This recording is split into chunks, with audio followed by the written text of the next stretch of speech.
Hello YouTube, this is Mightymuffin with another episode of my Let's Play. As you can see, I'm at a spider spawner. This is actually in my nether fortress, or not nether fortress, sorry, stronghold. It's turning out to be a rather profitable location. There's a cave spider spawner over in that direction as well, but I'm going to make an XP farm today, and I really don't like cave spiders. I mean, who does really? So, I'm going to make... ah, crap.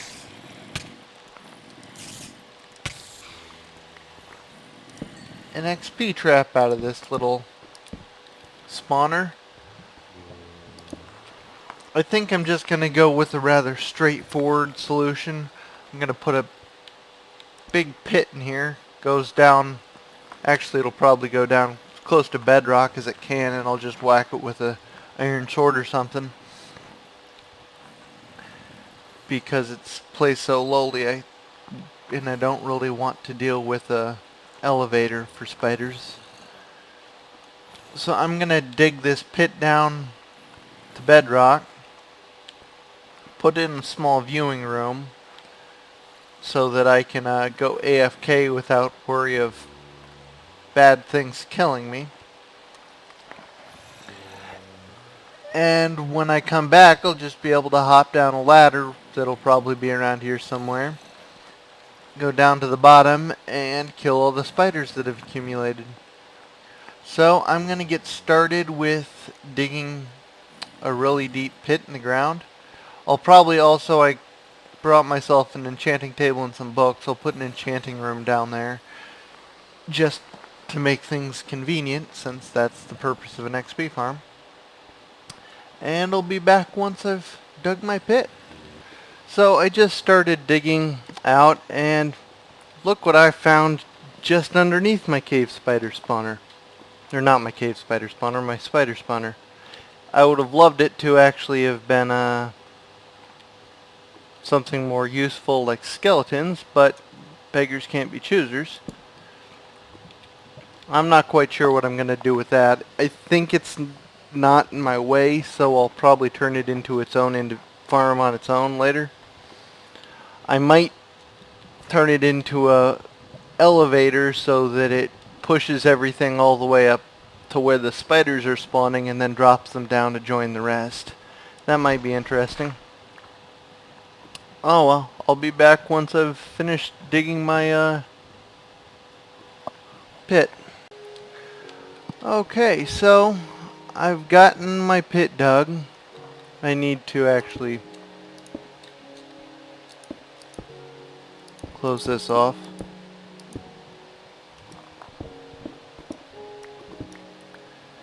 I've made an access shaft to the surface, or well, the top of the spawner, and another one to here so that I can incorporate it sometime in the future.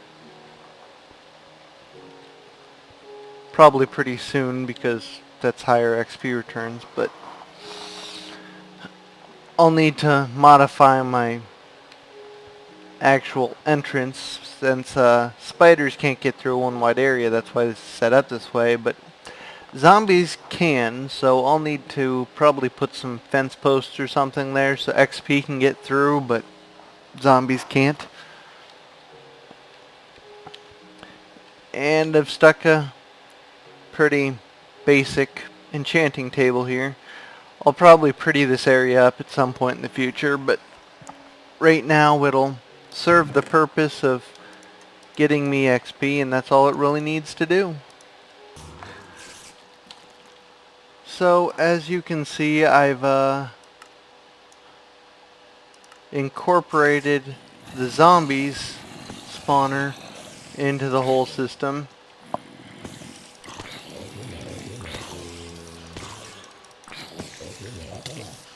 And now I'm getting both zombies and spiders dropping.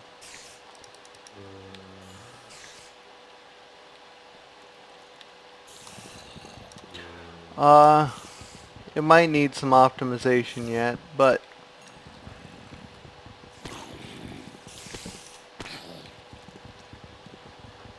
I've had to put all those damn torches in because I've had some skeletons spawning, which are just annoying as shit. But it has the unfortunate side effect of making the spiders not aggressive, so I'm probably going to have to change that. Not all that difficult. All I have to do is kill these torches.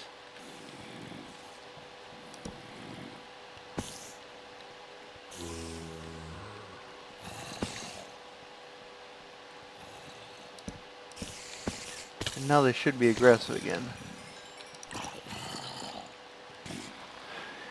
So, I've been at it a little while. I've got myself a full set of Protection 3 armor.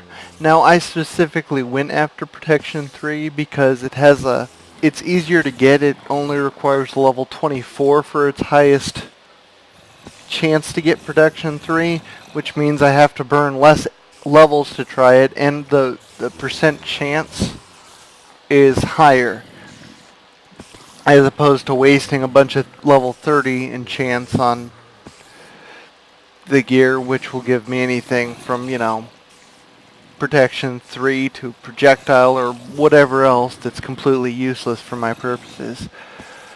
Managed to get 2 feather falling boots, but everything else I only had to roll once, and the helm I'm pretty happy with. Maybe when I've had some more resource gathering, I'll be able to get some more Protection 3 enchants and then combine them for the upgrade. So I've been at this for a while, probably a little longer than I should have, and I've decided to call it a day. Got myself a full set of decent gear that you saw before. A looting sword, which will help me with ender pearl hunting. And my Power 5 bow. I did have to use my book on that, but, whatever.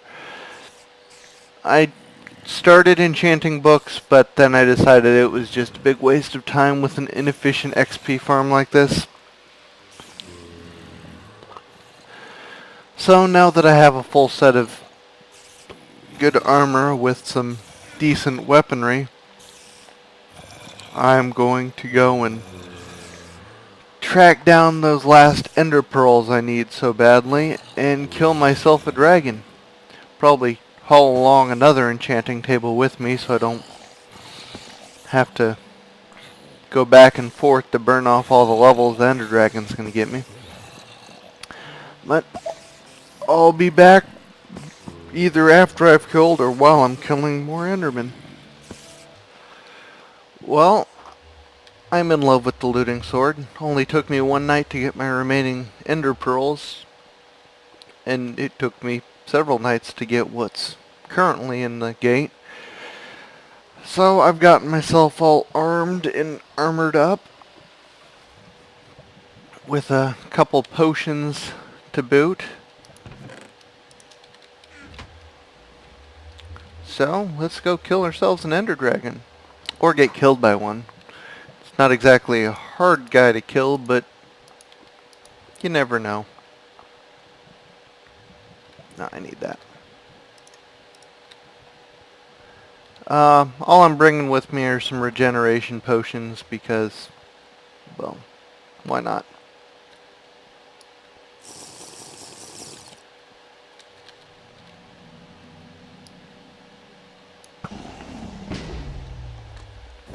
Well, I'll be back once I've destroyed all these damn beacons.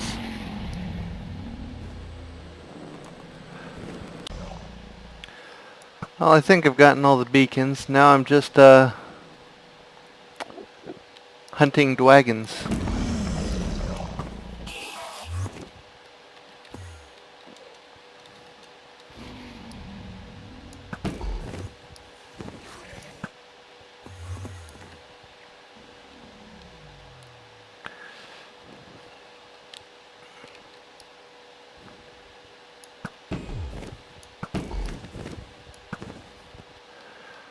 Okay, he's kind of easier than I remember. Of course, I normally don't fight him this well, geared.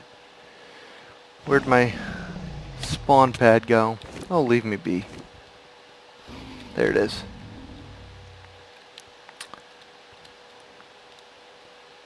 Come here.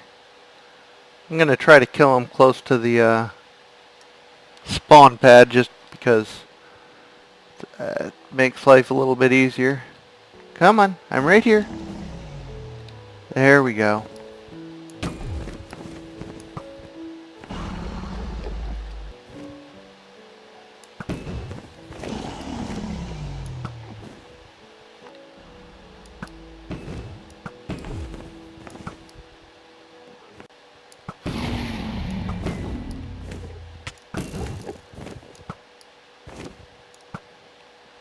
You know, I understand why mobs don't move once they get so far away from you, but they really should consider making it a different rule for a boss that likes flying 20 miles away from you.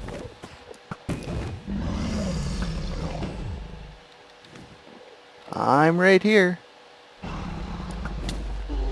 And there he goes.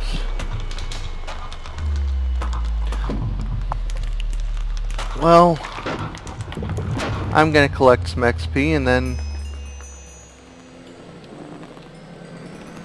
go find myself one of my enchanting tables.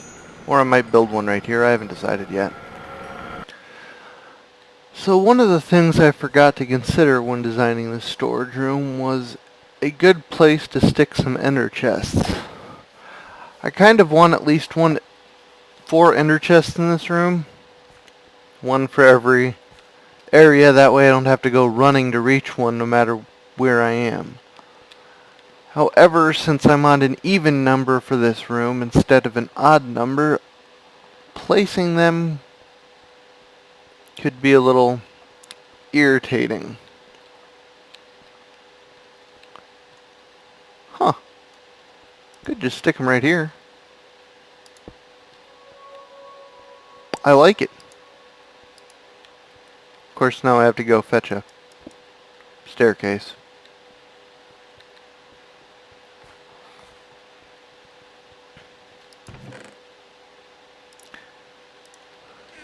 That way I can, actually that works out pretty nicely. Let's see, how should I...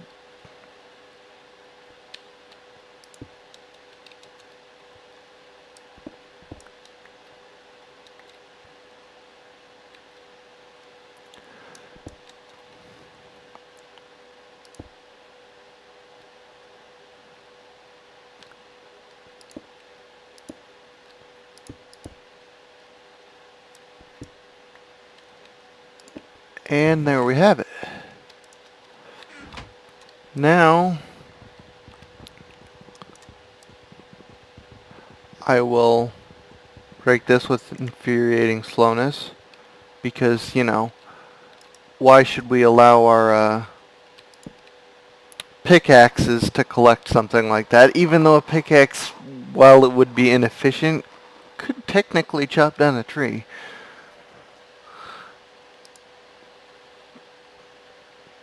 Okay, so now we'll be able to stick... This will work out nicely.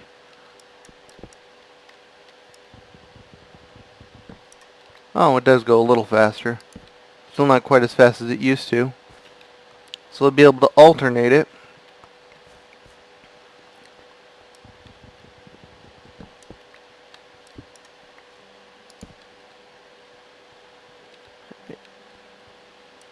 Or not alternated, rather.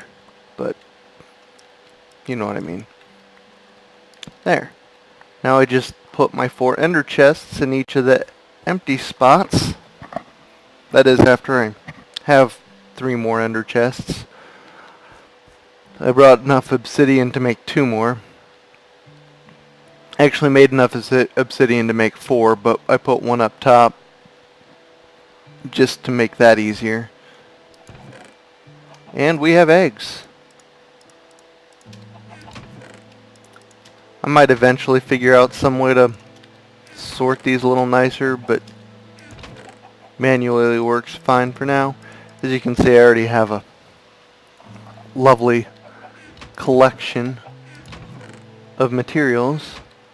I'm getting way less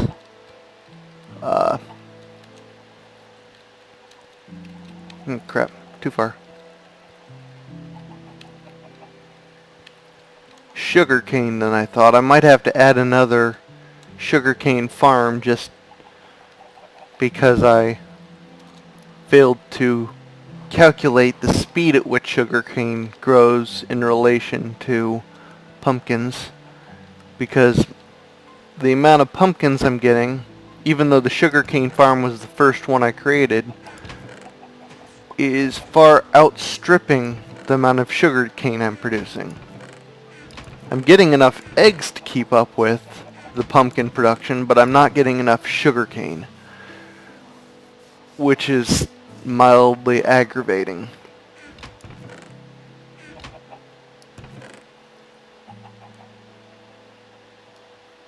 Let's see if I'll get enough sugarcane. I will.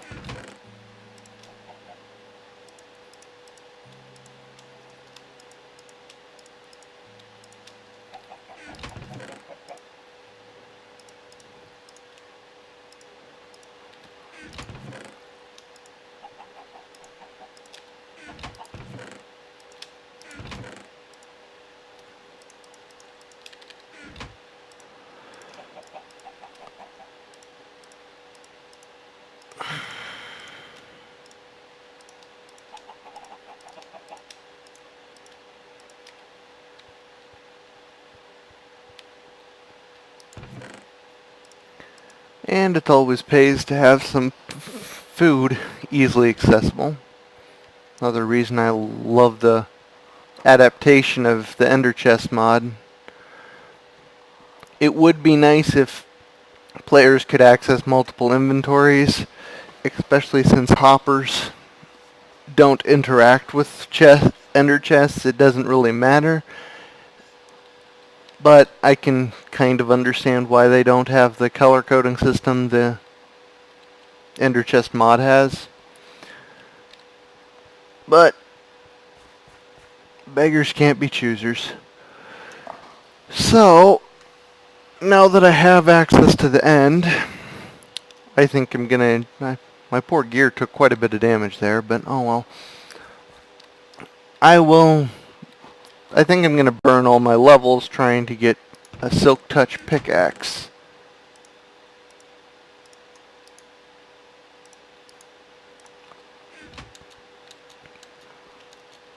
Because, you know, Silk Touch would be nice to have, especially now that I'm using Ender Chests. In addition, I'd like to get Silk Touch so that I can build an ice tray using, I think Etho used the design first. Or he's the first person I saw use the particular design I have in mind for an ice tray. It's always nice to have a fairly constant stream of... Do I have any sticks?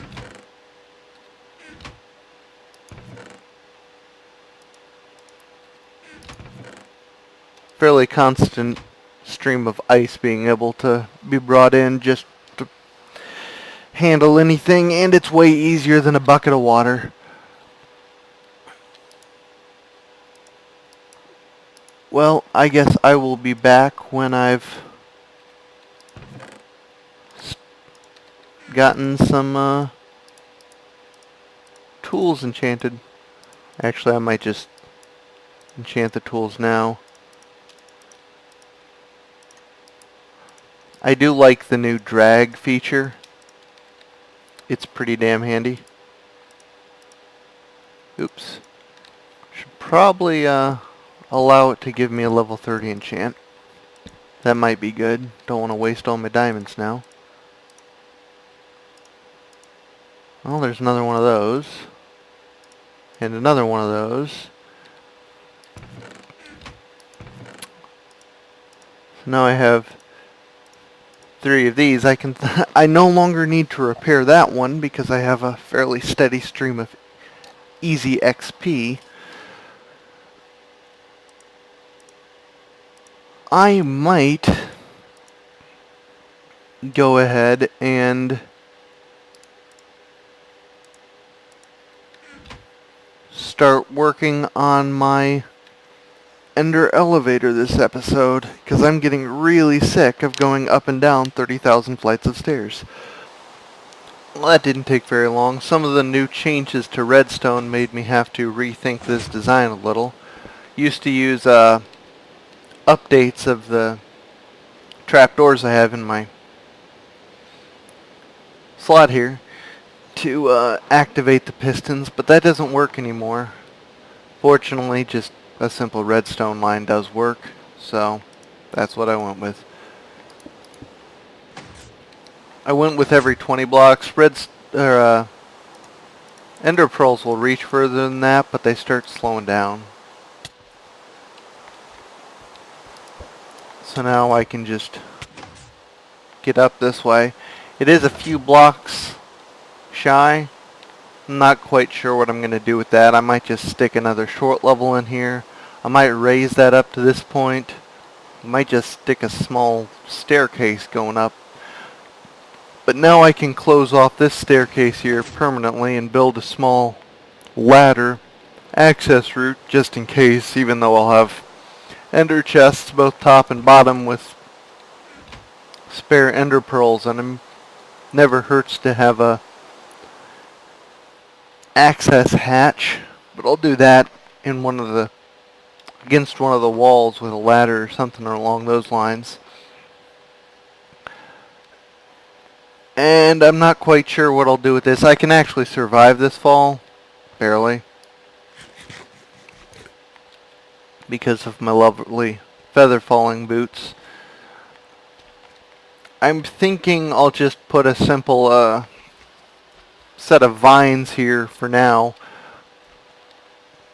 until I can get busy building an automatic brewing station to supply various dispensers around the area with splash potions of healing. But I can't tell you how happy I am to just be able to ender pearl my way up to the surface. It makes life much easier now. So I'm probably going to start collecting slimes and get on with the process of getting all the materials I need for ender. Probably just use the standard 34 block drop with piston pushers and spawn pads, because that's the easiest way and probably the most efficient way to get a large number of endermen falling to their death.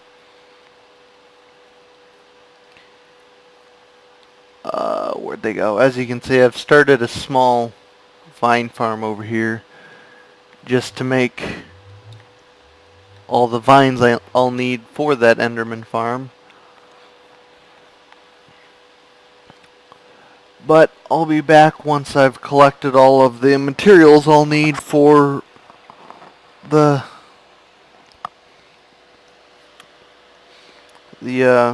walkway out and the platform there. Really sucks because I need to make water scaffolding to get down to elevation 1, which means I'll probably die 3 or 4 times making that attempt. Well, I died a couple times getting it done, but I've made myself down to level 1. I'm putting this on the half slab just because it spreads my resources a little better. Because why bother with full blocks when I can use half slabs and get the same effect basically. This is the start of where my killing platform's going to be. I get to start on an odd number this time, this being the center. I'll probably go 7 in each direction, bringing it up to a 15 by 2 platform onto which all the endermen will fall from above. And I'll be able to put various rooms for enchanting, repairing, probably put a wheat farm or something here for food. I'm not quite sure about that yet. I'll come up with some kind of food solution that amuses me. And of course, a gigantic storage room or two for the absolutely insane quantities of ender pearls and enchanted books and other enchanted gear I'll be generating.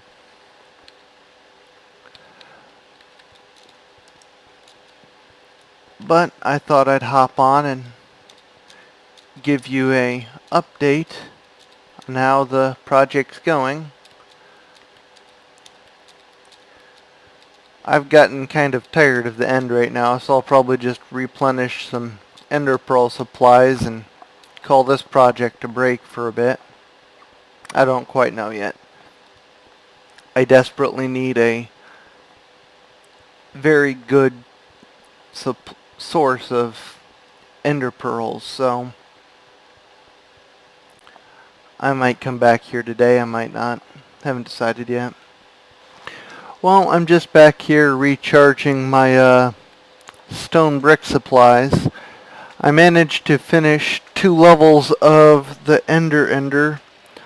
I modified the version that Doc M posted to use tripwires instead of pressure plates. I'm not actually sure if it gets you better spawn rates. The math is, well, it doesn't interest me enough to figure it out, so I just went with that method because it was something new, something I hadn't tried before.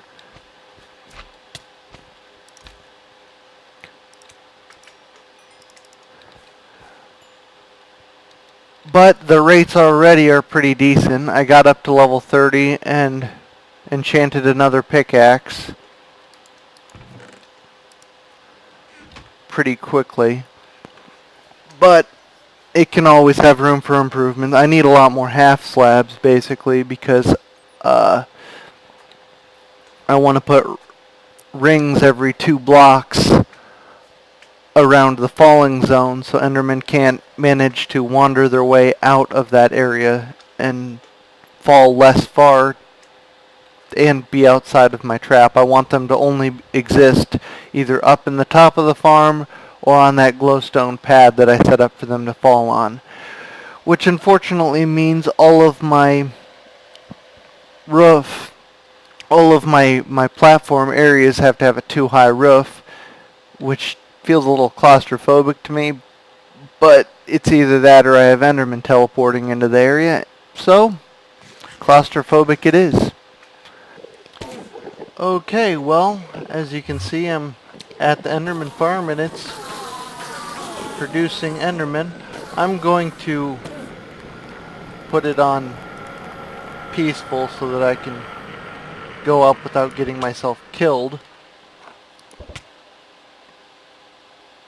I actually built these rings while the Endermen were falling. Not a pleasant task. I died more times creating these damn rings than I've died doing anything else in this game.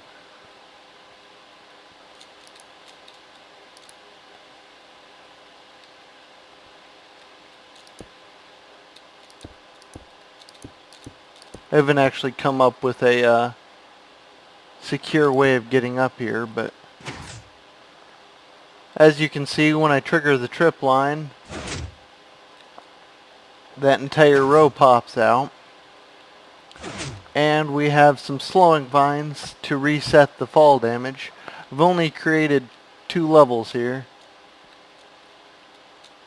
Well, you can see clearly that there's only 2 levels. I plan on putting in more levels. The wiring for this is really simple, by the way. Just a straight line of redstone behind the pistons. I put all these blocks in just to reduce the amount of airspace so Endermen can't spawn in these spots. I still need to add a few blocks, like one there and things like that, but the farm is functional, if incomplete.